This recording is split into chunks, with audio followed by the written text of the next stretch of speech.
الحمد لله رب العالمين. الحمد لله نحمده ونستعينه ونستغفره ونستهديه ونؤمن به ونتوكل عليه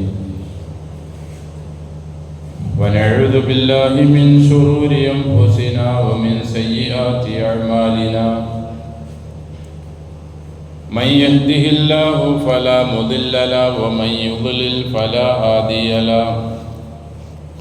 وأشهد أن لا إله إلا الله وحده لا شريك له.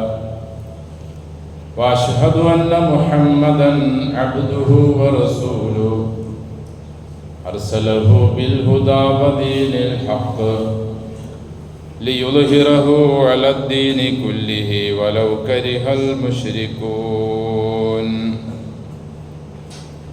اللهم صل على محمد وعلى آل محمد كما صليت على إبراهيم وعلى آل إبراهيم إنك حميد مجيد.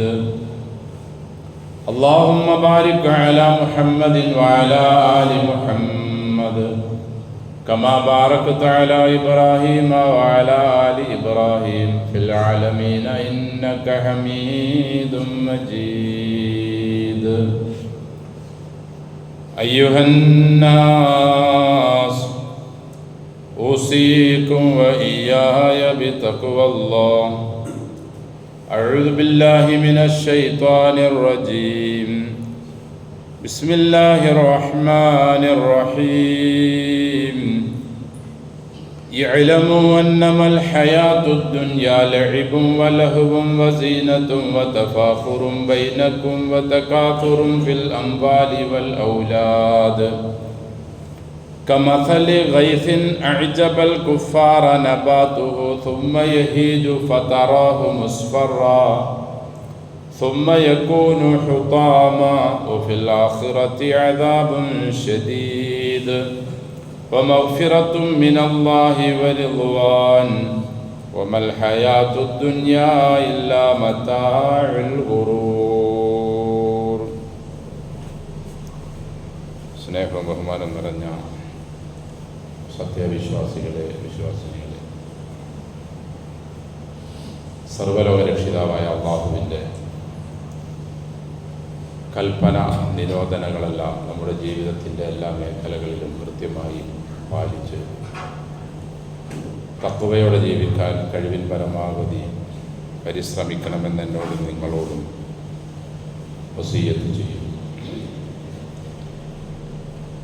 അൽഹംദുലില്ലാഹ്, അള്ളാഹുവിൻ്റെ മഹത്തായ വിളിക്ക് ഉത്തരം നൽകി പരിശുദ്ധ ഹജ്ജ് കർമ്മം നിർവഹിക്കാൻ വിശുദ്ധ ഗേഹത്തിനടുത്തേക്ക് എത്തിയിട്ടുള്ള, ഇനി എത്താൻ ഉദ്ദേശിക്കുന്ന മുഴുവൻ ഹാജിമാരെയും ഹജ്ജുമ്മമാരെയും അവരുടെ കർമ്മങ്ങൾ മഖ്ബൂലും മബ്റൂറുമായി നിർവഹിച്ച് പൂർണ്ണാരോഗ്യത്തോടെ നാട്ടിലേക്ക് തിരിച്ചു വന്ന് നല്ല മുസ്ലിങ്ങളായി മാതൃകയുള്ളവരായി ജീവിക്കാൻ അല്ലാഹു അവരെയും നമ്മെയും അനുഗ്രഹിക്കട്ടെ. അൽഹംദുലില്ലാഹ്, അല്ലാഹുവിൻ്റെ മഹത്തായ അനുഗ്രഹത്താൽ വേണ്ടുവോളം മഴ നമുക്കെല്ലാം ലഭിച്ചു. മുത്ർനാ ബിഫദ്ലില്ലാഹി വറഹ്മതിഹി. ഏതെങ്കിലും ഒരു നക്ഷത്രത്തിൻ്റെ മാറ്റം കൊണ്ടോ അല്ലെങ്കിൽ ഞാറ്റുവേല കൊണ്ടോ അല്ലെങ്കിൽ ഏതെങ്കിലും ഒരു ഉൾക്കടലിലെ എന്തെങ്കിലും നിലയിലുള്ള കാറ്റുകൊണ്ടോ അനക്കം കൊണ്ടൊന്നുമല്ല മുത്തിർന നമുക്ക് മഴ ലഭിച്ചത് ബിഫദ്ലില്ലാഹി വറഹ്മതിഹി, അള്ളാഹുവിൻ്റെ ഔദാര്യവും അള്ളാഹുവിൻ്റെ മഹാകാരുണ്യവും ഒന്നുകൊണ്ട് മാത്രമാണ്. നമ്മുടെ ഈ ഭൂമിയിലെ ജീവിതത്തെ അള്ളാഹു ഉപമിച്ചിട്ടുള്ളത് ഒരു മഴയോടാണ്. പരിശുദ്ധ ഖുർആനിൽ മഴയെ അനുഗ്രഹമായി പല സ്ഥലങ്ങളിലും അവൻ ആവർത്തിച്ചു പറയുന്നുണ്ട്. അങ്ങനെ പറഞ്ഞ സ്ഥലങ്ങളിൽ നിന്നും മനുഷ്യൻ്റെ ജീവിതത്തെ അള്ളാഹു മഴയോട് ഉപമിച്ചതായും നമുക്ക് കാണാൻ കഴിയും. അൽ ഹദീദ് അധ്യായത്തിൽ ഇഅ്ലമു അന്നമൽ ഹയാത്തുദ് ദുനിയ ലഇബുൻ വലഹ്വുൻ വസീനത്തുൻ വതഫാഖുറുൻ ബൈനക്കും വതകാസുറുൻ ഫിൽ അംവാലി വൽ ഔലാദി കമസലി ഗൈസിൻ അഅജബൽ കുഫാറ നബാതുഹു. നിങ്ങൾ അറിയണം, നിങ്ങൾ ഗ്രഹിക്കണം, മനസ്സിലാക്കണം, തീർച്ചയായും ഐഹിക ലോകത്തുള്ള ഈ ജീവിതം വളരെ നൈമിഷികമാണ്. ഒരല്പം കളി, അല്ലെങ്കിൽ തമാശ, അല്ലെങ്കിൽ നിങ്ങളുടെ ഇടയിലുള്ള പരസ്പര പവർ നടിക്കൽ, ഇങ്ങനെയുള്ള ഒരല്പ സമയത്തേക്ക് മാത്രമേ ഉള്ളതാണ് ഈ ഭൂമിയിലെ ജീവിതം. വേണമെങ്കിൽ അതിനൊന്നു വ്യക്തമായി മനസ്സിലാക്കി തരാം. കമസലി ഗൈസിൻ, ഒരു മഴ പോലെയാണ്. അഅജബൽ കുഫാറ, കൃഷിക്കാരനെ ആ മഴ അത്ഭുതപ്പെടുത്തി. നബാതുഹു, ആ മഴ മൂലം മുളച്ചു വന്ന കൃഷികൾ. നമുക്കറിയാം, ഒരു 2-3 ആഴ്ചയ്ക്ക് മുമ്പ് നമ്മുടെ നാടുകളിലും നമ്മുടെ കൃഷികളിലും ഒക്കെ വരണ്ട് ഉണങ്ങിയ ഒരവസ്ഥയായിരുന്നു. ഇലകൾ കരിഞ്ഞു, ചെടികളെല്ലാം ഉണങ്ങി, വെള്ളം ഒഴിച്ചു കൊടുക്കാത്ത കൃഷികളെല്ലാം വാടി തളർന്നു. മിക്കതും കുറേയൊക്കെ ഉണങ്ങിപ്പോയി, വിറക് പോലെയായി. എന്നാൽ അള്ളാഹു പറഞ്ഞ മഴ വർഷിച്ചതിന് ശേഷം വിറക് പോലെ ആകാത്തതെല്ലാം, അല്ല, ഭൂമിയുടെ അടിയിൽ കിടന്ന മണ്ണിൽ നിന്നും മറഞ്ഞുപോയ വിത്തുകളെല്ലാം വളരെ പെട്ടെന്ന് എഴുന്നേറ്റു. വള്ളികളെല്ലാം നീണ്ടു, പൂക്കളെല്ലാം വിരിയാറായി, ഇലകളെല്ലാം പച്ചപ്പെട്ടു. അള്ളാഹു നമ്മുടെ ജീവിതത്തെ ഈ നിലയിലാണ് ഉപമിച്ചത്. കുറെ നാളുകൾക്ക് ശേഷം അള്ളാഹു പറയുന്നു, സുമ്മ യഹീജു ഫതറഹു മുസ്ഫറ. ഈ ഉണർന്നു വന്ന കൃഷികള്, ചെടികള്, സസ്യങ്ങള് എല്ലാം പിന്നീട് അത് ഉണങ്ങുന്നു. നിനക്കതിനെ മഞ്ഞ നിറമായി കാണാം. സുമ്മയക്കൂനു ഹുതാമ, കുറച്ച് അല്പ മാസങ്ങൾ കഴിയുമ്പോൾ അത് വൈക്കോലായി, വിറകായി, കത്തിക്കാൻ പാകത്തിനാവുന്നു, അല്ലെങ്കിൽ ദുരമ്പിപ്പോകുന്നു. സഹോദരങ്ങളെ, ഞാനും നിങ്ങളും ഇങ്ങനെ ഒരു മഴയത്ത് ഇവിടെ വന്നതാണ്. നാം ബാല്യവും കൗമാരവും യുവത്വവും ഒക്കെ കഴിഞ്ഞ് അള്ളാഹു ഈ കൃഷിയെപ്പറ്റി പറഞ്ഞതുപോലെ കുറെ നാളുകൾ കഴിയുമ്പോൾ നാം മഞ്ഞ നിറമാകുന്നു, ശരീരത്തിൻ്റെ പല ഭാഗങ്ങളിലും കറുപ്പ് നിറമാകുന്നു, വാടുന്നു, തളരുന്നു, പിന്നീട് അത് ഉണങ്ങിപ്പോകുന്നു, നാം ഒക്കെ മരിക്കുന്നു. ഈ ഉദാഹരണത്തിലൂടെ മുസ്ലിങ്ങളാകുന്ന നമ്മോട് അള്ളാഹു നിർദ്ദേശിച്ചിട്ടുള്ളത്, നിങ്ങളുടെ വളരെ ചുരുങ്ങിയ വർഷങ്ങൾ നിങ്ങളിവിടെ ജീവിക്കുമ്പോൾ ഇത് പല ഒരു ആവർത്തി വന്നതായി നിങ്ങൾക്ക് കാണാൻ കഴിയും. ഇതെല്ലാത്തിലും ദൃഷ്ടാന്തങ്ങളുണ്ട്, ഗുണപാഠങ്ങളുണ്ട് എന്നാണ്. കൃഷിക്കാരനെ അത് അത്ഭുതപ്പെടുത്തുന്നത് പോലെ നാം അവകളിൽ നിന്നും പാഠം ഉൾക്കൊണ്ട് നാമും ഇങ്ങനെയാണ്. ഒരു വേള കുറച്ച് നാളുകൾക്ക് ശേഷം നാമും വയ്യാതാവും, എണിക്കാൻ പറ്റാതാവും, കിടപ്പിലാവും, അല്ലെങ്കിൽ മരണപ്പെട്ടു പോകും. ഈ ഒരവസ്ഥ നമുക്കും വരാനുണ്ട്, വരുന്നു. ഇവിടെ ഉള്ളതല്ല നമ്മുടെ ജീവിതം എന്നും, അടുത്ത ഒരു ലോകത്താണ് നമുക്ക് അല്ലാഹു എല്ലാവിധത്തിലുള്ള സ്വാതന്ത്ര്യവും സൗകര്യങ്ങളും സന്തോഷങ്ങളും വച്ചിട്ടുള്ളത് എന്നും അല്ലാഹു ഈ ആയത്തിലൂടെ നമ്മെ ഉണർത്തുകയാണ്. ഈ കാര്യങ്ങൾ ഇങ്ങനെ മനസ്സിലാക്കാതെ മുന്നോട്ട് പോകുന്നവരെ സംബന്ധിച്ചു കഠിനമായ ശിക്ഷ അവർക്കുണ്ട് എന്നും ഈ ആയത്തിലൂടെ അല്ലാഹു സുവ്യക്തമായി പറഞ്ഞു തരുന്നു. വഫിൽ ആഖിറത്തി അദാബുൻ ശദീദ് വമഗ്ഫിറത്തും മിനല്ലാഹി വറിദ്വാൻ. ഈ ആയത്തിൻ്റെ അവസാനമായി അള്ളാഹു പറയുന്നു, ഇങ്ങനെയാണ് മനുഷ്യൻ്റെ ജീവിതമെന്നും അത് വേണ്ടുന്ന വിധത്തിൽ അവൻ ഉപയോഗിച്ചില്ലെങ്കിൽ വഫിൽ ആഖിറത്തി അദാബുൻ ശദീദ്, മരണത്തിന് ശേഷമുള്ള പിന്നീടുള്ള ജീവിതത്തിൽ കഠിനമായ ശിക്ഷയായിരിക്കും ഉള്ളതെന്ന് ഓർക്കണം എന്ന് അള്ളാഹു ഒരു മുന്നറിയിപ്പും കൂടി നൽകുകയാണ്. സസ്യങ്ങൾ ഉണങ്ങുന്നത് കാണുമ്പോൾ, പൂക്കൾ വിരിയാത്ത ഒരവസ്ഥ ഉണ്ടാകുമ്പോൾ, ഇലകൾ കരിയുമ്പോൾ, വാടുമ്പോൾ, ഞാനും ഇങ്ങനെയാണ്, ഈ ഒരവസ്ഥയിലേക്ക് എനിക്ക് വരാനുണ്ട്, ഞാൻ ഇവിടത്തെ ജീവിതം കൊണ്ട് മതിയാക്കേണ്ടവനല്ല, ഇവകളിൽ എനിക്കൊരു ഗുണപാഠമുണ്ട് എന്ന് മനസ്സിലാക്കി ഇവകൾ വാടുന്നത് പോലെ, കരിയുന്നത് പോലെ, ഉണങ്ങുന്നത് പോലെ ഞാനും വാടും, കരിയും, ഉണങ്ങും എന്ന ഒരു ചിന്തയും ബോധവും വച്ചു പുലർത്തി ഈ ഭൂമിയിലെ നമ്മുടെ ജീവിതത്തിൽ നാം ഒരു നന്ദിയുള്ള, ഒരു വിനയമുള്ള, ഒരു നല്ലൊരു ദാസനായി മാറാനാണ് അള്ളാഹു വിശുദ്ധ ഖുർആനിൽ ഈ ആയത്തിലൂടെ നമ്മോട് ആഹ്വാനം ചെയ്യുന്നത്. ഇല്ലാത്ത ഒരു നിലപാടിലാണെങ്കിൽ അദാബുൻ ശദീദുണ്ട് എന്ന് അള്ളാഹു മുന്നറിയിപ്പ് നൽകുന്നു.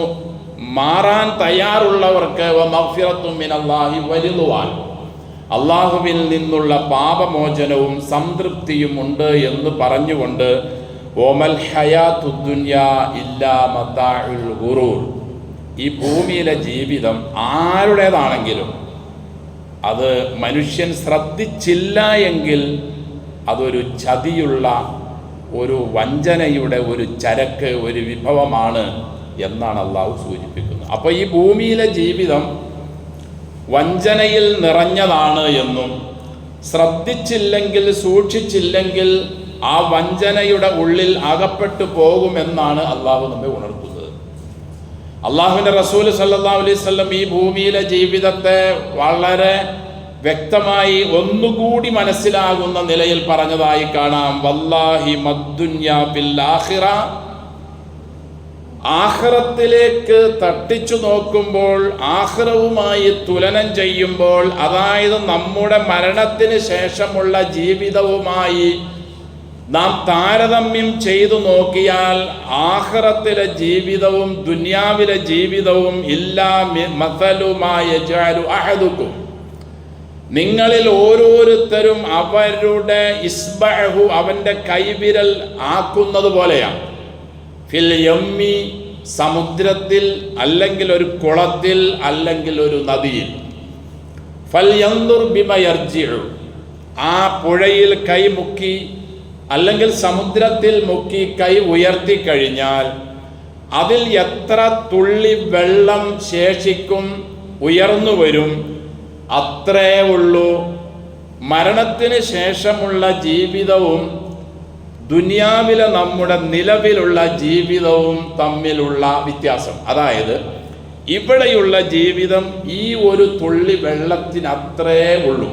ബാക്കി സമുദ്രത്തിൽ കിടക്കുന്ന വെള്ളത്തുള്ളികൾ എത്രയാണോ അത്ര കണ്ട് വിശാലമാണ് നാം ഇവിടെ ജീവിച്ചതിന് ശേഷം, നാം ഇവിടെ നിന്ന് മരിച്ചതിന് ശേഷം, നാം ഇവിടെ നിന്ന് പോയതിന് ശേഷം പിന്നീടുള്ള ജീവിതം.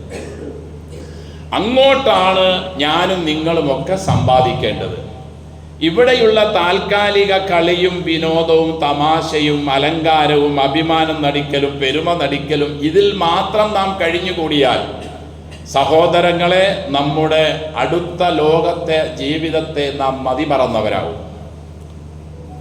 നാം നമ്മുടെ തന്നിഷ്ടം, നാം നമ്മുടെ അതിമോഹം, അതിനെ പിമ്പറ്റി ജീവിച്ചവരായി മാറിയാൽ അള്ളാഹു ഗൗരവത്തിൽ പറഞ്ഞ അദാബുൻ ശദീദ് ആഖിറത്തിൽ ഉണ്ട് എന്ന ആ ഒരവസ്ഥ നമ്മെ പിടികൂടും.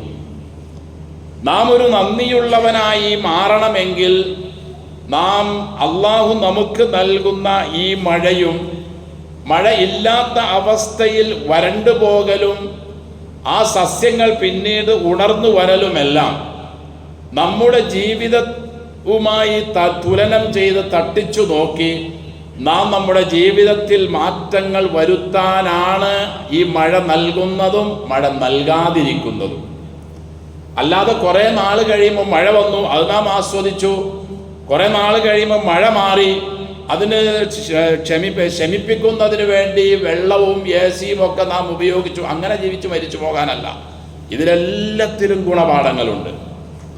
ഈ ഗുണപാഠങ്ങളെ നാം മനസ്സിലാക്കി അള്ളാഹുവിന് നന്ദിയുള്ളവരായി മാറണം. അള്ളാന്റെ റസൂല് പറഞ്ഞില്ലേ സല്ലല്ലാഹു അലൈഹി വസല്ലം, എൻ്റെ സമുദായത്തിൽ എനിക്ക് ഏറ്റവും കൂടുതൽ പേടി തോന്നുന്നത് തന്നിഷ്ടവും അമിതമോഹവുമാണ്, അത്യാഗ്രഹവുമാണ്. തന്നിഷ്ടത്തിൻ്റെ അവസ്ഥ എന്താ? അത് മനുഷ്യനെ സത്യത്തിൽ നിന്നും തടഞ്ഞു നിർത്തുന്നു. അസത്യവുമായി ബന്ധപ്പെടുന്നതിന് ഒരു തടസ്സവും അവനില്ല തന്നിഷ്ടക്കാരനായാൽ. അമിതമോഹമോ അവനെ ആഖിറത്തിൽ നിന്നും അവനെ മറപ്പിച്ചു കളയുന്നു. സഹോദരങ്ങളെ, നമ്മുടെ ദുനിയാവിലെ ജീവിതത്തിൻ്റെ പല അവസ്ഥകളും വച്ചു നോക്കുമ്പോൾ നമ്മുടെ ആഖിറത്തിൻ്റെ ജീവിതത്തിലേക്ക് നമുക്കൊരു ചിന്ത പോലും ഭൂരിഭാഗം സമയത്തും അനുഭവപ്പെടുന്നില്ല, വരുന്നില്ല. സ്വഹാബികളിൽ മിക്ക ആളുകളും അവർക്ക് ഭയമായിരുന്നു. എന്തെങ്കിലും ഒരു താൽക്കാലികമായ ഭൗതിക നേട്ടം അവർക്ക് അനുഭവപ്പെടുമ്പോൾ അവർ പ്രവാചകനോട് ആവലാതി പറയുമായിരുന്നു, പ്രവാചകരെ, നാം ഇവിടെ ചെയ്ത് കൂട്ടുന്ന നന്മകൾക്ക് അള്ളാഹു ഇവിടെ തന്നെ പ്രതിഫലം നൽകി നമ്മെ തീർക്കുകയാണോ? സഹാബികൾ ഇങ്ങനെ പരസ്പരം കൈമാറുമായിരുന്നു അവരുടെ ആശങ്ക. ദുനിയാവിൽ എന്തെങ്കിലും ഒരു അധികാരം കിട്ടലും, എന്തെങ്കിലും ഒരു സ്ഥാനം കിട്ടലും, കുറെ സമ്പത്ത് കിട്ടലും അത് ഒരു വലിയ നേട്ടമായി അവർ കരുതിയിരുന്നില്ല. അങ്ങനെ കരുതിയിരുന്നുവെങ്കിൽ അവർക്ക് ധാരാളം വാരിക്കൂട്ടാമായിരുന്നു, അതിനുള്ള ചാൻസുകൾ ഉണ്ടായിരുന്നു. ഈ ഭൂമിയിലെ മിക്ക സംഗതികളും അവർക്ക് കീഴൊതുങ്ങിയിരുന്നു. പക്ഷേ അതിലെല്ലാം അവർ അള്ളാഹുവിനെ ഭയപ്പെട്ടുകൊണ്ടാണ് മുന്നോട്ട് പോയത്. അതുകൊണ്ടാണ് സഹാബികൾ അവരോട് സദക്കയെപ്പറ്റിയും ദാനധർമ്മത്തെപ്പറ്റിയും സക്കാത്തിനെ പറ്റിയും ഒക്കെ റസൂലിൻ്റെ നാവിൽ നിന്നും വരുമ്പോൾ, വിശുദ്ധ ഖുർആനിൽ നിന്നും അതിനുള്ള ആഹ്വാനം വരുമ്പോൾ, അവർ ഈ ഭൗതിക ലോകത്തെ ജീവിതത്തിൻ്റെ സുഖവും സന്തോഷവും ചിന്തിക്കാതെ ഉള്ളത് മുഴുവനും ധർമ്മം ചെയ്ത സംഭവങ്ങൾ നമുക്ക് ഖുർആനിൽ കാണാം. ലൻ തനാലുൽ ബിർറ ഹത്താ തുൻഫിഖു മിമ്മാ തുഹിബ്ബൂന എന്ന ആയത്ത് പറയുമ്പോഴാണെങ്കിലും അബൂബക്കർ സിദ്ദീഖ് റളിയല്ലാഹു അൻഹു, ഉമർ റളിയല്ലാഹു അൻഹു ഒക്കെ മത്സരം നടത്തി ഉള്ളത് മുഴുവനും കൊണ്ടുവന്നപ്പോഴുമുള്ള അവരുടെ അവസ്ഥ. തബൂക്ക് യുദ്ധവേളയിലും മറ്റ് യുദ്ധവേളകളിലും പാവപ്പെട്ട മുസ്ലിങ്ങളെ സഹായിക്കുന്നതിന് വേണ്ടി ആയുധങ്ങളും ഒക്കെ സംഭരിക്കുന്നതിന് വേണ്ടി ആവശ്യപ്പെട്ടപ്പോൾ ഉസ്മാൻ ഇബ്നു അഫ്ഫാൻ റളിയല്ലാഹു അൻഹുവിനെ പോലെയുള്ള ആളുകൾ വാരിക്കോരി കൊടുത്തതെല്ലാം അവർ അടുത്ത ഒരു ലോകത്തെ അഥവാ ആഖിറത്തിലെ ജീവിതത്തിന് പ്രാധാന്യം കൊടുത്ത് അവരുടെ സമയം മുഴുവൻ ജീവിച്ചതുകൊണ്ടാണ്. ഖബർ കാണുമ്പോൾ പൊട്ടിക്കരയുന്നതും താടി രോമങ്ങൾ നനയുന്ന നിലയിൽ കരഞ്ഞുപോയതുമെല്ലാം അവർ ഐഹിക ലോകത്തെ നേട്ടം കണ്ടതുകൊണ്ടല്ല. ഇവിടെയുള്ള ഭരണാധികളായിരുന്നു അവർ, എന്നിട്ട് കൂടി അവർ അടുത്ത ലോകത്തെ പറ്റിയായിരുന്നു അവരുടെ ചിന്തകളെല്ലാം. തവഫനി മുസ്ലിമ വൽഹിഖ്നി ബിസ്വാലിഹിൻ എന്ന് മിസ്റിന്റെ ഭരണാധികാരിയായിരുന്ന പ്രവാചകൻ അലൈഹിസ്സലാത്തു വസ്സലാമിന്റെ പ്രാർത്ഥന, ലിയബ്ലുവനി അഷ്കുറു അം അക്ഫുറു എന്ന സുലൈമാൻ നബി അലൈഹിസ്സലാത്തു വസ്സലാമിന്റെ അപേക്ഷ, ഞാനൊരു ആണോ അതല്ലാത്തവനാണോ എന്ന് എൻ്റെ റബ്ബിന് അറിയാൻ വേണ്ടിയാണ് അവൻ എന്നെ പരീക്ഷിക്കുന്നതെന്ന് ആയിരുന്നു. ഇത് കിട്ടുമ്പോഴെല്ലാം, ഐഹിക നേട്ടം കിട്ടുമ്പോൾ അവർ അതിന് മറുപടി കൊടുത്തിരുന്നത് അങ്ങനെയായിരുന്നു. നാമൊക്കെയോ നമുക്ക് എന്തെങ്കിലും ഒരു ചെറിയ നേട്ടം കിട്ടുമ്പോഴേക്കും സഹോദരങ്ങളെ നാം മതിമറക്കുകയാണ്, നാം അതിൽ മുന്നോട്ട് പോവുകയാണ്. ആഖിറത്തെ പറ്റിയോ മരണത്തെ പറ്റിയോ നമുക്കൊരു ചിന്തയേയില്ല. ദീനീ കാര്യങ്ങളിൽ നാം മുന്നോട്ട് നോക്കുമ്പോൾ നമ്മുടെ താഴെയുള്ളവരെയാണ് നാം നോക്കി നിർവൃതി കൊള്ളുന്നത്. എന്നാൽ ഭൗതിക കാര്യങ്ങളിൽ നമ്മുടെ മുകളിലുള്ളവരിലേക്ക് നോക്കി നാം വിഷമിക്കുന്നു. അല്ലാഹുവിന്റെ റസൂൽ പറയുന്നു സല്ലല്ലാഹു അലൈഹി വസല്ലം, ഖസ്ലത്താനി മൻ കാനത ഫീഹി കതബഹുല്ലാഹു ശാകിറൻ വസാബിറ. രണ്ട് കാര്യം ഒരു മനുഷ്യനിൽ ഉണ്ടായാൽ അള്ളാഹു അവനെ നന്ദിയുള്ളവനെന്നും ക്ഷമയോടെ ജീവിച്ചവനെന്നും റിക്കാർഡാക്കും, രേഖപ്പെടുത്തും. രണ്ട് കാര്യമുള്ളവനെ. മൻ നദറ ഫീ ദീനിഹി, ഒരാൾ അവന്റെ മതകാര്യത്തിൽ അവൻ നോക്കി ഇലാ മൻ ഹുവ ഫൗഖഹു, തൻ്റെ മുകളിലുള്ളവരോട്. നമ്മുടെ നിലവിലുള്ള നിലപാട് മതകാര്യങ്ങളിൽ നാം നോക്കുന്നത് മതകാര്യങ്ങളിൽ നമ്മുടെ താഴെയുള്ളവരിലേക്ക് നോക്കി അവനേക്കാൾ മെച്ചമാണ് ഞാനെന്ന് നിർവൃതി കൊള്ളുകയാണ്. എന്നാൽ റസൂല് പറയുന്നു അങ്ങനെയല്ല വേണ്ടത്. മതകാര്യങ്ങളിൽ തന്നേക്കാൾ കൂടുതൽ കർമ്മങ്ങൾ ചെയ്യുന്ന, നിസ്കാരമാകട്ടെ, ദാനധർമ്മങ്ങളാകട്ടെ, നോമ്പുകളാകട്ടെ, സ്വഭാവമാകട്ടെ, ഏത് വിഷയത്തിലാണെങ്കിലും തന്നേക്കാൾ കൂടുതൽ സൽക്കർമ്മങ്ങൾ ചെയ്യുന്നവരിലേക്ക് നോക്കി ഫഖ്തദാബിഹി, അവനെ തുടർന്നു. അതായത് അവനെ പോലെ എനിക്കും കൂടുതൽ നിസ്കരിക്കുന്ന, നോമ്പനുഷ്ഠിക്കുന്ന, ദാനധർമ്മം ചെയ്യുന്ന, സ്വഭാവം നന്നാക്കുന്ന, കൂടുതൽ ചാരിറ്റി ചെയ്യുന്ന, കൂടുതൽ നന്മകൾ ചെയ്യുന്ന ഒരാളായി മാറണം എന്ന ആഗ്രഹത്തോടു കൂടി അവനെ തുടർന്ന ഒരു മനുഷ്യൻ, അള്ളാന്റെ റസൂല് പറയുന്നു സല്ലല്ലാഹു അലൈഹി വസല്ലം, അവൻ നന്ദിയുള്ളവനാണ്. അവൻ നോക്കി ഫി ദുനിയാഹു, അവന്റെ ദുനിയാ കാര്യങ്ങളിൽ, സാമ്പത്തിക കാര്യങ്ങളിൽ, അവന്റെ വീടിന്റെ അവസ്ഥയിൽ, അവന്റെ വാഹനത്തിന്റെ അവസ്ഥയിലൊക്കെ അവൻ നോക്കി ഇലാ മൻ ഹുവ ദൂനഹു, തന്നേക്കാൾ താഴെയുള്ള, അതായത് തന്നേക്കാൾ കുറഞ്ഞ വീടുള്ള, വാഹനമുള്ള, സൗകര്യങ്ങളുള്ള, സമ്പത്ത് വളരെ കുറഞ്ഞ ഒരാളിലേക്ക് അവൻ നോക്കി. എന്നിട്ടോ ഫഹമിദല്ലാഹ്, അവൻ പടച്ച തമ്പുരാനെ സ്തുതിച്ചു. അൽഹംദുലില്ലാ അലാ മാ ഫളലഹു, അവനേക്കാൾ അള്ളാഹു എത്രയോ അനുഗ്രഹമാണ് എനിക്ക് നൽകിയത്. മാന്യമായി വാടകയൊന്നും കൊടുക്കണ്ടാത്ത ഒരു വീടുണ്ട്, അത്യാവശ്യം സഞ്ചരിക്കാൻ പറ്റുന്ന ഒരു ചെറിയ വാഹനമുണ്ട്. ഈ വാഹനമില്ലാത്തവരാണെങ്കിൽ എനിക്ക് നല്ല ആരോഗ്യമുണ്ട്, എനിക്ക് നടന്നു പോകാൻ കഴിയും. ഈ നിലയിൽ ഭൗതിക കാര്യങ്ങളിൽ തന്നേക്കാൾ താഴെയുള്ളവനിലേക്ക് നോക്കുകയും പടച്ച തമ്പുരാനെ സ്തുതിക്കുകയും അതിനവൻ അള്ളാഹുവിനോട് നന്ദി പറയുകയും ചെയ്താൽ കത്തബഹുല്ലാഹു ഷാക്കിറൻ സാബിറ, നന്ദിയുള്ള ക്ഷമയുള്ളവനായി അള്ളാഹു അവനെ രേഖപ്പെടുത്തും. ഇതിന് വിപരീതമായി കൊണ്ടുള്ള ആളെ പറ്റിയും നബി പറയുന്നു, ആ ഒരവസ്ഥയാണ് അവൻ്റെ പ്രവൃത്തിയെങ്കിൽ അള്ളാഹു അവനെ നന്ദിയുള്ളവനെന്നോ ഒരു ക്ഷമാശീലനെന്നോ രേഖപ്പെടുത്തുകയേയില്ല. അപ്പോൾ എൻ്റെ സഹോദരങ്ങളെ, നമുക്ക് ഈ വിഷയങ്ങളിലെല്ലാം ഒരു മാതൃക നബിയിലും സല്ലല്ലാഹു അലൈഹി വസല്ലം, സ്വഹാബ കിറാം റളിയല്ലാഹു അൻഹും ഇവരിലൊക്കെയാണ്. അവർ ഈ വിഷയങ്ങളിലെല്ലാം ഏറ്റവും ഉത്തമമായ സ്വഭാവ ഗുണങ്ങൾ ഉള്ളവരായിരുന്നു. അതുകൊണ്ടാണ് അള്ളാഹു അവർ വളരെ മോശമായ ഒരവസ്ഥയിൽ ജീവിച്ചവരായിരുന്നിട്ട് കൂടി ഈ ഒരു നല്ലൊരവസ്ഥയിലേക്ക് കടന്നു വന്നപ്പോൾ അള്ളാഹു അവരെ ആദരിച്ചത്, അവരെ പുകഴ്ത്തി പറഞ്ഞത്. അള്ളാഹുവിൻ്റെ റസൂൽ സല്ലല്ലാഹു അലൈഹി വസല്ലമ തങ്ങൾ പോലും പറഞ്ഞു, എൻ്റെ സ്വഹാബികളിൽ ആരെയും നിങ്ങൾ ആക്ഷേപിക്കരുത്. നിങ്ങൾ ഉഹദ് മലയോളം സ്വർണം ദാനം ചെയ്താലും അവരിൽ ഏറ്റവും അടിയിലുള്ള ഒരാളുടെ അടുക്കൽ പോലും പുണ്യത്തിൻ്റെ, നന്മയുടെ കാര്യത്തിൽ നിങ്ങൾ അടുത്തെത്തുകയില്ല. ഈ ഒരവസ്ഥ അവർക്കുണ്ടായത് എങ്ങനെയാണ്? അവരുടെ വിശ്വാസവും അവരുടെ പ്രവൃത്തിയും ഐഹിക ലോകത്തിനു വേണ്ടി ആയിരുന്നില്ല, മറിച്ച് ആഖിറത്തിലേക്ക് വേണ്ടി മാത്രമായിരുന്നു. അവർ മനസ്സിലാക്കി ദുനിയാവിലെ ജീവിതം വളരെ വേഗത്തിൽ യാത്ര പറഞ്ഞു പോവുകയാണ്, ആഖിറമാണെങ്കിൽ അതേപോലെ സ്പീഡിൽ മുന്നിട്ട് വരികയാണ്. എല്ലാവർക്കും മക്കളുണ്ട്. അവരോട് നബി പറഞ്ഞു സല്ലല്ലാഹു അലൈഹി വസല്ലം, നിങ്ങളെല്ലാവരും ആഖിറത്തിന്റെ മക്കളായി മാറുക, ദുനിയാവിൻ്റെ മക്കളായി മാറരുതട്ടോ. ഇന്ന് ഇവിടെ നിങ്ങൾക്ക് കർമ്മങ്ങൾ ചെയ്യാൻ, അമലുകൾ ചെയ്യാൻ അവസരമുണ്ട്. ഇവിടെ ചോദ്യപ്പാടില്ല. നാളത്തെ നിങ്ങളുടെ ജീവിതത്തിൽ കർമ്മങ്ങൾ ചെയ്യാൻ നിങ്ങൾക്ക് അവസരമില്ല, ചോദ്യമാണ് അവിടെയുള്ളത്.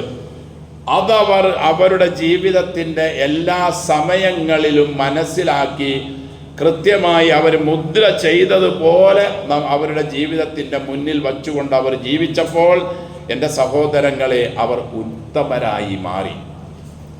നമുക്ക് ആഖിറം എന്ന ഒരു വിഷയമേ നമ്മുടെ ജീവിതത്തിൻ്റെ ഒരു മേഖലകളിലും നാം പരിഗണിക്കാറേയില്ല. നാം ഇങ്ങനെ അങ്ങ് ജീവിച്ചു പോകുന്നു. നിസ്കരിക്കുന്നു വല്ലപ്പോഴൊക്കെ, അല്ലെങ്കിൽ കുറച്ചൊക്കെ കൃത്യമായി നിസ്കരിക്കുന്നു. പക്ഷെ നിസ്കാരം കഴിഞ്ഞതിന് ശേഷം നിസ്കാരത്തിൽ എന്തിനു വേണ്ടിയാണോ നിസ്കാരത്തെ നിശ്ചയിക്കപ്പെട്ടത് അതിന് വിപരീതമായ പ്രവർത്തികളിൽ നാം ഏർപ്പെടുന്നു, അല്ലെങ്കിൽ അതിൽ മുഴുകുന്നു. നിസ്കാരം തന്നെ കൃത്യമായി നിർവഹിക്കുന്ന അതിൻ്റെ ശുഷ്കാന്തിയോടെ, അതിൻ്റെ ഭക്തിയോടെ നിർവഹിക്കാതെ എന്തൊക്കെയോ കാട്ടിക്കൂട്ടി അതിന് വിരുദ്ധമായതിലേക്ക് നാം വേഗത്തിലോടുന്നു.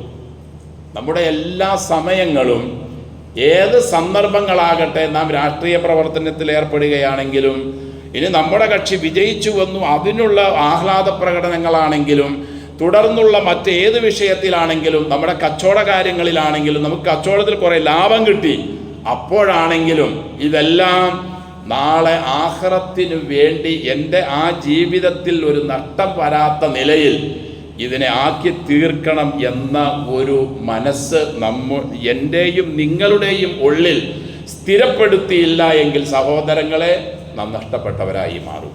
അള്ളാഹു നമ്മെ കാത്തുരക്ഷിക്കട്ടെ. നമ്മുടെ അതിമോഹങ്ങളും നമ്മുടെ അത്യാർത്തിയും നമ്മുടെ ആഖിറത്തിനോടുള്ള നമ്മുടെ വിശ്വാസക്കുറവും ഉണ്ട് എന്ന് പറഞ്ഞതുകൊണ്ട് കാര്യമില്ല. അതിനെ ഉറപ്പായി നമ്മുടെ മുന്നിൽ കണ്ടുകൊണ്ടായിരിക്കണം ഓരോ പ്രവൃത്തിയും നാം ചെയ്യേണ്ടത്. എത്ര ചെറുതാകട്ടെ അത് വലുതാകട്ടെ, ആ ഒരു നിലപാടിലേക്ക് വിശ്വാസപരമായി ഞാനും നിങ്ങളും കടന്നു വന്നാൽ, എൻ്റെ സഹോദരങ്ങളെ, നമ്മെ വഴിതെറ്റിക്കാൻ ഒരു പിശാചിനും, അത് മനുഷ്യ പിശാചാകട്ടെ അല്ല ജിന്നു പിശാചാകട്ടെ, ആർക്കും സാധ്യമല്ല. നമ്മൾ പറയാറുണ്ടല്ലോ, എൻ്റെ സമ്പത്തെ, എൻ്റെ സമ്പത്തെ. നമ്മുടെ സമ്പത്തില്ല. നബി പറഞ്ഞത് അങ്ങനെയാ സല്ലല്ലാഹു അലൈഹി വസല്ലം. നമ്മുടെ അധികാരമില്ല, അങ്ങനെയാ നബി പറഞ്ഞത്. ഇതെല്ലാം ഒരു പരീക്ഷണങ്ങളാണ്. തിന്നു തീർന്നു പോയതും ധരിച്ചു കൊടുത്തു പോയതും കൊടുത്ത് സമ്പാദിച്ചതും ബാക്കിയുള്ളതെല്ലാം ഇവിടെ വിട്ടേറ്റ് പോകും. കൊടുത്ത് സമ്പാദിച്ചത് നമ്മോടൊപ്പം അങ്ങോട്ട് പോരും. ഉടുത്ത് ദ്രവിച്ചു പോയത് പോയി. തിന്നത് നമ്മുടെ ശരീരവുമായി നമ്മോടൊപ്പം മണ്ണിലേക്ക് പോരും. കൊടുത്ത് എന്തെങ്കിലുമൊക്കെ സമ്പാദിച്ചു വച്ചിട്ടുണ്ടെങ്കിൽ അത് നമ്മുടെ അടുത്ത ലോകത്തെ ജീവിതത്തിലേക്ക് നമ്മെ സന്തോഷിപ്പിക്കാനും നമ്മെ രക്ഷപ്പെടുത്താൻ വേണ്ടി വരും. അപ്പോൾ ഞാനാകട്ടെ നിങ്ങളാകട്ടെ, നമ്മുടെ ജീവിതത്തിൻ്റെ അടിസ്ഥാനം, അതിൻ്റെ ലക്ഷ്യം മരണശേഷമുള്ള ജീവിതമാക്കി മാറ്റിക്കൊണ്ട് വേണം നമ്മുടെ ജീവിതത്തെ നാം മുന്നോട്ട് കൊണ്ടുപോകാൻ. എങ്ങനെയെങ്കിലും ഇവിടെ ജീവിച്ച് കുറേ സമ്പത്തുണ്ടാക്കി, കുറേ കാശുണ്ടാക്കി, കുറേ അധികാര സ്ഥാനങ്ങൾ പിടിച്ചു, അല്ലെങ്കിൽ അതിനു വേണ്ടി കുറച്ച് പാടുപെട്ടു, അങ്ങനെ അങ്ങോട്ട് കുറേ നാൾ കഴിഞ്ഞ് മുമ്പ് അല്ലാഹ് പറഞ്ഞതുപോലെ മഞ്ഞയായി, അത് ദ്രവിച്ചു, കറുത്ത പാട് വന്നു, എണിക്കാൻ പറ്റാതായി, കുറച്ച് കിടപ്പായി, അല്ലെങ്കിൽ നടത്തത്തിൽ പോയി, അല്ലെങ്കിൽ കിടത്തത്തിൽ പോയി, അങ്ങനെ കൊണ്ടുപോയി മണ്ണിൽ വെച്ചു. ഈ ഒരു അവസ്ഥയാവരുത്. സഹാബികളെ കണ്ട് ജീവിക്കാനും പ്രവാചകന്മാരെ കണ്ട് ജീവിക്കാനും ഇസ്ലാം നമ്മോട് ആഹ്വാനം ചെയ്യുന്നത്, നാം ഉപേക്ഷിച്ച് നാം നമ്മുടെ ജീവിതത്തിൽ ഇന്നുള്ള ചില ആളുകളെയാണ് മാതൃകയാക്കുന്നത്. കണ്ടോ, അവൻ എത്രയാ സമ്പാദിച്ചു കൂട്ടിയത്, അവൻ ഏതൊക്കെ അധികാര സ്ഥലങ്ങളിലായി എത്തിയത്, അവൻ എത്ര വലിയ ജോലിയാ കിട്ടിയത്, അവൻ്റെ മക്കൾ എത്ര ഉന്നത സ്ഥാനത്താണുള്ളത്. ഏത് സ്ഥാനം, ഏത് ജോലി, ഏത് അധികാരം, എല്ലാം ഭൗതികാധികാരം. ഒരു 5 കൊല്ലത്തേക്ക്, ചിലപ്പോൾ 2.5 കൊല്ലത്തേക്ക്, അല്ലെങ്കിൽ ചിലപ്പോൾ ഒരു 10 കൊല്ലത്തേക്ക്, ഇത്രയേ ഉള്ളൂ ഇവിടെയുള്ള അധികാരവും സ്ഥാനവും. ജോലി കിട്ടിയാൽ ചിലപ്പോൾ ഒരു 10, 30, 40 കൊല്ലത്തേക്ക് ചിലപ്പോൾ ജോലി നിൽക്കും. അത് കഴിഞ്ഞാലോ, അല്ലെങ്കിൽ ആ ജോലിയുടെ ഉള്ളിലോ അവൻ പോകേണ്ടി വരും. ഈ ഒരു അവസ്ഥയിലാണ് നിലവിൽ ഇവിടെ ഉള്ളത്. എൻ്റെ സഹോദരങ്ങളെ, ഇത് നാം മാറ്റി തിരുത്തിയേ പറ്റൂ. നമ്മുടെ വിശ്വാസം പൂർണ്ണമായും ആഖിറത്തിലേക്ക് മുൻതൂക്കം നൽകിക്കൊണ്ടായിരിക്കണം. വല്ലാഹി മദ്ദുന്യാ, അള്ളാഹുവിനെ തന്നെ സത്യം, ഈ ഭൂമിയിലെ ജീവിതം, ഫിൽ ആഖിറത്തി, ആഖിറത്തിലെ ജീവിതവുമായി തുലനം ചെയ്യുമ്പോൾ, താരതമ്യം ചെയ്യുമ്പോൾ, ഇല്ലാ മസലുമാ യജ്അലു അഹദുക്കും, നിങ്ങളിൽ ഒരാൾ ഇസ്ബഅഹു, അവൻ്റെ കയ്യിനെ, ഫിൽ യമ്മി, സമുദ്രത്തിൽ, അല്ലെങ്കിൽ കനാലിൽ, അല്ലെങ്കിൽ കുളത്തിൽ, അല്ലെങ്കിൽ പുഴയിൽ, കിണറിൽ മുക്കി ഉയർത്തിക്കഴിയുമ്പോൾ എത്രയുണ്ടോ അത്രയേ ഉള്ളൂ. ആ അത്രയ്ക്ക് വേണ്ടിയാണ് സഹോദരങ്ങളെ നാം ഈ ഭൂമിയിൽ കിടന്ന് കഷ്ടപ്പെടുന്നത്. അതിനുവേണ്ടി മാത്രം. സഹാബികളിൽ നിന്നും അവർക്ക് എന്തെങ്കിലും ഈ ഒരു ചിന്ത വന്നാൽ, അവർ ഞാൻ മുനാഫിക്കായി പോയോ എന്ന് ഭയപ്പാടായിരുന്നു അവരിൽ ഒന്നാമത്തെ ആൾക്ക് പോലും. അബൂബക്കർ സിദ്ദീഖ് റളിയല്ലാഹു അൻഹു അടക്കം പ്രവാചകന്റെ മുമ്പിലിരിക്കുമ്പോഴുള്ള ഈമാനികമായ ആഖിറവുമായി ബന്ധപ്പെട്ട ചിന്തകളും കാര്യങ്ങളും ഒക്കെ കേൾക്കുമ്പോൾ അവർ എന്തെന്നില്ലാത്ത ഒരവസ്ഥയിലായി മാറുന്നു. വീട്ടിലേക്ക് ചെന്ന് കഴിഞ്ഞാൽ ആ ഒരവസ്ഥയിൽ നിന്നും ചെറിയ ഒരു കുറവ് വന്നപ്പോൾ അവർ ഇങ്ങനെ ഭയപ്പെട്ടിരുന്നു. എൻ്റെ സഹോദരങ്ങളെ, നമുക്കോ ആഖിറത്തിൻ്റെ കാര്യത്തിൽ എന്തെങ്കിലും ഒരു ശ്രദ്ധ എപ്പോഴെങ്കിലും നമുക്ക് വരാറുണ്ടോ?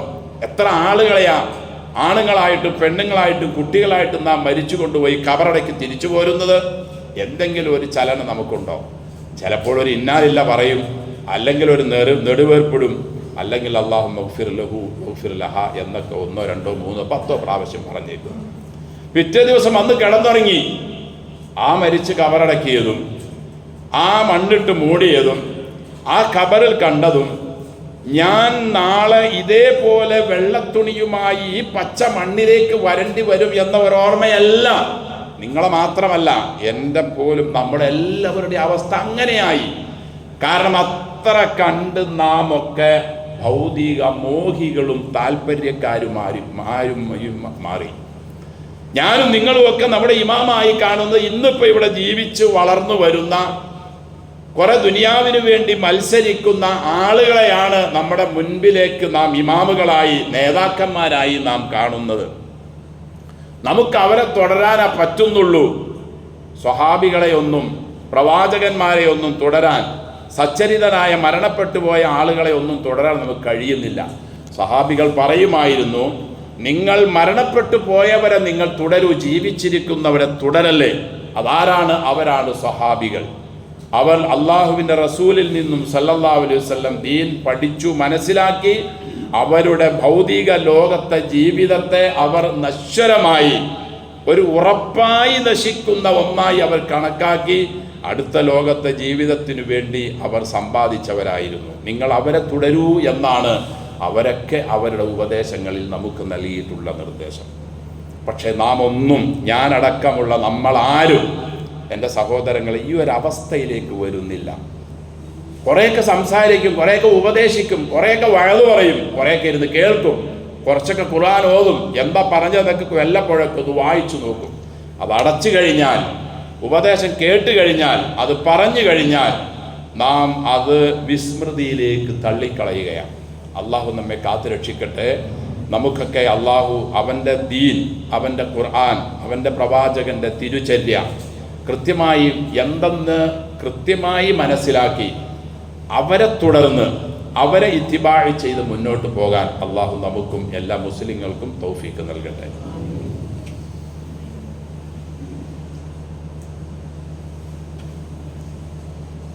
അൽഹംദുലില്ലാഹ് നഹ്മദുഹു വനസ്തഈനുഹു വനസ്തഗ്ഫിറുഹു വനസ്തഹ്ദീഹി വനുഅ്മിനു ബിഹി വനതവക്കലു അലൈഹി ونعوذ بالله من شرور أنفسنا ومن سيئات أعمالنا من يهده الله فلا مضل له ومن يضلل فلا هادي له وأشهد أن لا إله إلا الله وحده لا شريك له وأشهد أن محمدا عبده ورسوله أرسله بالهدى ودين الحق ليظهره على الدين كله ولو كره المشركون اللهم صل على محمد وعلى آل محمد كما صليت على إبراهيم وعلى آل إبراهيم إنك حميد مجيد اللهم بارك على محمد وعلى آل محمد كما باركت على إبراهيم وعلى آل إبراهيم في العالمين إنك حميد مجيد أيها الناس أوصيكم وإياي بتقوى الله أعوذ بالله من الشيطان الرجيم بسم الله الرحمن الرحيم وذر الذين اتخذوا دينهم لعبا ولهوا وغرتهم الحياة الدنيا وذكر به أن تبصل نفس بما كسبت ليس لها من دون الله ولي ولا شفيع وإن تعدل كل عدل لا يؤخذ منها أولئك الذين أبصروا بما كسبوا لهم شراب من حميم وعذاب أليم بما كانوا يكفرون. സ്നേഹവും ബഹുമാനവും നിറഞ്ഞ സത്യവിശ്വാസികളെ, വിശ്വാസിനികളെ, സർവ്വലോക രക്ഷിതാവായ അള്ളാഹുവിൻ്റെ നിയമനിർദ്ദേശങ്ങൾ, കൽപ്പനകൾ നമ്മുടെ ജീവിതത്തിൻ്റെ എല്ലാ മേഖലകളിലും കൃത്യമായി പാലിച്ച് തഖ്വയോടെ ജീവിക്കാൻ എല്ലാ സന്ദർഭങ്ങളിലും കഴിവിൻ പരമാവധി ശ്രമിക്കണമെന്ന് എന്നോടും നിങ്ങളോടും വസിയ്യത്ത് ചെയ്യുന്നു. വിശുദ്ധ ഖുർആൻ അനാം അധ്യായത്തിൻ്റെ 70-ാമത്തെ ആയത്തിലൂടെ അള്ളാഹു നമ്മെ ഉണർത്തുകയാണ്. വദരില്ലദീന തഖദു ദീനഹും ലഇബൻ വലഹുവ വഗറത്തുഹുമുൽ ഹയാത്തുദ് ദുനിയ. അള്ളാഹുവിൻ്റെ ദീനിനെ, അല്ലെങ്കിൽ അവൻ നമുക്ക് നൽകിയ ദീനിനെ, ഇസ്ലാമിനെ ഒരു കളിയും ഒരു തമാശയും ഒരു വിനോദവുമായി കണക്ക് കൂട്ടുന്ന ആളുകളെ, മുസ്ലിങ്ങളെ നിങ്ങൾ വിട്ടുകളാം. നബിയെ നിങ്ങൾ ഉപേക്ഷിക്കൂ, മുസ്ലിങ്ങളെ നിങ്ങൾ വിട്ടുകളാം. വഗറത്തുഹുമുൽ ഹയാത്തുദ് ദുനിയ, ഐഹിക ലോകത്തെ ദുനിയാവിലെ ജീവിതം അവരെ രൂഢമൂലമായി പൂർണ്ണമായി കവച്ചു വച്ച് കവർന്നു നിൽക്കുകയാണ്. അതവരെ നശിപ്പിച്ചു കളഞ്ഞു. നിങ്ങൾ അവരെ തുടരരുത്. അവർ ദീനിനെ ഉൾക്കൊള്ളേണ്ട വിധത്തിൽ, മനസ്സിലാക്കേണ്ട വിധത്തിൽ ഉൾക്കൊള്ളുകയോ മനസ്സിലാക്കുകയോ അതിൻ്റെ ഓരോ അഹ്കാമുകളും, നിസ്കാരത്തെ നിസ്കരിക്കേണ്ട നിലയിൽ, നോമ്പിനെ അനുഷ്ഠിക്കേണ്ട നിലയിൽ, ഹജ്ജിനെ അതിന് വീടേണ്ട നിലയിൽ, സക്കാത്തിനെ കൊടുക്കേണ്ട നിലയിൽ അതിൻ്റെ ആത്മാർത്ഥതയൊന്നും അറിഞ്ഞുകൊണ്ടോ ഉൾക്കൊണ്ടുകൊണ്ടോ മനസ്സിലാക്കിക്കൊണ്ടോ അല്ല ഇവരതൊന്നും ചെയ്യുന്നത്. അങ്ങനെയുള്ളവരെ നിങ്ങൾ വിട്ടുകളയുക. കാരണം ഭൗതിക ലോകമാണ് അവർക്ക് താല്പര്യം, അതവരെ ചതിപ്പെടുത്തിയിരിക്കുന്നു. വദക്കിർ ബിഹി, നബിയെ ഖുർആൻ ഓതി അവരെ ഉപദേശിക്കൂ. അൻ തുബ്സല നഫ്സും ബിമാ കസബത്ത് ലൈസ ലഹാ മിൻ ദൂനില്ലാഹി വലിയ്യും വലാ ശഫീഉ, അല്ലാതെ ഒരു സംരക്ഷകനോ ഒരു സഹായിയോ ഇല്ലാത്ത ഒരു ദിവസം വരുന്നതിനു മുമ്പ് അവർ ചെയ്തു കൂട്ടിയ അവരുടെ പ്രവർത്തനം കൊണ്ട് അവർ കുടുങ്ങിപ്പോകുന്ന ഒരവസ്ഥ വരാതിരിക്കാൻ വിശുദ്ധ ഖുർആൻ ഓതി അവർക്ക് ഉപദേശം കൊടുത്തുകൊണ്ടിരിക്കുക. ഈ ഉപദേശം ഒന്നും അവർ കേൾക്കുന്നില്ല. ഐഹിക ലോകത്തെ കളിയും തമാശയും വിനോദവുമായി മാത്രം അവർ മുന്നോട്ട് പോയി. അങ്ങനെ അവർ കുറെ സമ്പാദിച്ച് അധ്വാനിച്ചുണ്ടാക്കി കൂട്ടി. അവർ, അള്ളാഹു പറയുന്നു,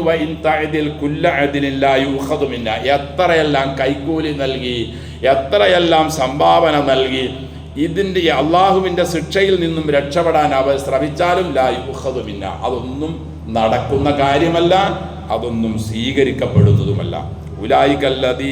ഉലായികല്ലദീന ഉബ്സിലു ബിമാ കസബു, സ്വന്തം അധ്വാനത്തിലൂടെ നശിച്ചുപോയ, കുടുങ്ങിപ്പോയ, കഷ്ടപ്പെട്ടുപോയ ജനതയാണവർ. ലഹും ഷറാബും മിൻ ഹമീം, കൃത്യമായി ചുട്ടു തിളയ്ക്കുന്ന വെള്ളമായിരിക്കും അവർക്ക് കുടിക്കാൻ കൊടുക്കുക. വഅദാബുൻ അലീം, കഠിനമായ വേറെയും നിരവധി ശിക്ഷകളുണ്ട്. ബിമാ കാനൂ യക്ഫുറൂൻ, അവർ നിഷേധികളായതുകൊണ്ട്. ആരെയാണ് ഇവിടെ നിഷേധികൾ എന്ന് പറഞ്ഞത്? ദീനിനെ തമാശയും വിനോദവും ഒക്കെയായി ആഖിറത്തിന് പ്രാധാന്യം കൊടുക്കാതെ ഐഹിക ലോകത്തിന് മാത്രം സ്ഥാനം കൊടുത്ത് ഏതൊക്കെയോ നിലയിൽ ഒരു പാരമ്പര്യ മുസ്ലിങ്ങളായി, മുഅ്മിനുകളായി ജീവിച്ചു പോയവരോടാണ് അള്ളാഹു ഇത് പറയുന്നത്. അള്ളാഹു നമ്മെ കാത്തുരക്ഷിക്കട്ടെ. മുസ്ലിങ്ങളെ ഗൗരവപൂർവം നമ്മുടെ ദീനിനെ നാം ഉൾക്കൊള്ളണം, മനസ്സിലാക്കണം. ഇപ്പോഴുള്ള തൊലിപ്പുറത്തുള്ള ദീനോ, വേഷത്തിലും ഭാഷയിലും സംസാരത്തിലുമുള്ള ദീനോ പോരാ. അത് ഹൃദയത്തിൻ്റെ ഉള്ളിലേക്കിറങ്ങിക്കൊണ്ടുള്ള ഓരോ സെക്കൻഡിലും ഓരോ പ്രവൃത്തിയിലും അള്ളാഹുവിൻ്റെ ഖുർആനും പ്രവാചകൻ സല്ലല്ലാഹു അലൈഹി വസല്ലമയുടെ തിരുസുന്നത്തും അനുസരിച്ചുള്ള ജീവിതം, വിശ്വാസവും മാത്രമായിരിക്കണം നമ്മുടേത്. ഇല്ലെങ്കിൽ അള്ളാഹു നമ്മെ തകർത്ത് കളയും. എന്തെല്ലാം നമുക്കുണ്ടായത് കൊണ്ടും സഹോദരങ്ങളെ ഒരു കാര്യവുമില്ല, ഒരു നേട്ടവുമില്ല. അള്ളാഹു നമ്മെ കാത്തുരക്ഷിക്കട്ടെ. യഥാർത്ഥ തഖ്വയുള്ളവരായി, കടുകട്ടിയുള്ള ഈമാനുള്ളവരായി, നല്ല മുസ്ലിങ്ങളായി ജീവിച്ച് നല്ല മുസ്ലിങ്ങളായി മരിച്ച് മുസ്ലിങ്ങളോടൊപ്പം സ്വർഗീയ ലോകത്ത് പ്രവേശിക്കാൻ കടക്കാൻ അള്ളാഹു നമ്മെ എല്ലാവരെയും അനുഗ്രഹിക്കട്ടെ. ഒരത്യാവശ്യ കാര്യം നിങ്ങളോട് പറയാനുണ്ട്. ഇൻഷാ അള്ളാഹ് ദുൽഖഅദ് മാസം തീരാൻ പോവുകയാണ്. 10-20 ദിവസം കഴിഞ്ഞു. നമ്മിലേക്ക് കടന്നു വരുന്നത് അടുത്ത് ദുൽഹിജ്ജയാണ്. ദുൽഹിജ്ജയിൽ ഹജ്ജിന് പോകാത്ത നമുക്ക് ചെയ്യാൻ പറ്റുന്ന ഏറ്റവും വലിയ പുണ്യമുള്ള ഒരു കാര്യമാണ് ഉളുഹിയ. എല്ലാവർക്കും അറിയാം. ഇൻഷാ അള്ളാഹ് അതിന് തയ്യാറുള്ളവരെല്ലാം കഴിവിൻ പരമാവധി, ഹദീസുകളിൽ കാണാം, റസൂൽ സല്ലല്ലാഹു അലൈഹി വസല്ലം എല്ലാ വർഷവും ഉളുഹിയ അറുത്തിട്ടുണ്ട്. വേറൊരിക്കൽ നബി പറഞ്ഞു, ജനങ്ങളെ, നിങ്ങൾക്കെല്ലാ വീട്ടുകാർക്കും എല്ലാ വർഷവും ഉളുഹിയയുണ്ട്, അതുകൊണ്ട് നിങ്ങൾ ഉളുഹിയയിൽ പങ്കെടുക്കൂ എന്ന് ആഹ്വാനം ചെയ്തതായി കാണാൻ കഴിയും. വേറെയും വ്യത്യസ്തങ്ങളായ ഹദീസുകൾ ഉളുഹിയയ്ക്ക് പ്രാധാന്യം കൊടുത്തുകൊണ്ട് ഉള്ളതായി കാണാം. അതുകൊണ്ട് നിങ്ങളിൽ നിന്നും നമ്മിൽ നിന്നും കഴിവുള്ളവരെല്ലാം ഓരോ മൃഗത്തെ ഉളുഹിയ അറുക്കാൻ ശ്രമിക്കുക. അതിന് കഴിയാത്തവർ 2 പേര് കൂടിയോ 3 പേര് കൂടിയോ, കൂടി വന്നാൽ അങ്ങേയറ്റം പോയാൽ 7 പേർ കൂടിയെങ്കിലും ഒരു മാടിനെ അറുക്കുന്ന സ്ഥിതി ഉണ്ടാവണം. കാരണം നമ്മുടെ അടുത്ത ലോകത്തേക്കുള്ള ജീവിതത്തിൻ്റെ യാത്രയ്ക്കുള്ള ഒരു വാഹനമായി നമ്മുടെ ഉദ്ദേശശുദ്ധി നല്ലതാണെങ്കിൽ അള്ളാഹു ഈ മൃഗത്തെ നമുക്ക് നൽകും തിരിച്ച്. അതുകൊണ്ട് കഴിയുന്നവരെല്ലാം 1 അല്ലെങ്കിൽ 2 ഷെയർ അല്ലെങ്കിൽ 3 ഷെയർ കൂടിയാൽ 7 വരെയും ആകാം. ഒരു അനുവാദം നൽകിയിട്ടുണ്ട്, എല്ലാവരും പങ്കെടുക്കണം. ഒരു ഷെയറിന് ഈ പ്രാവശ്യം നിശ്ചയിച്ചിട്ടുള്ളത് 8500 രൂപ വീതമാണ്.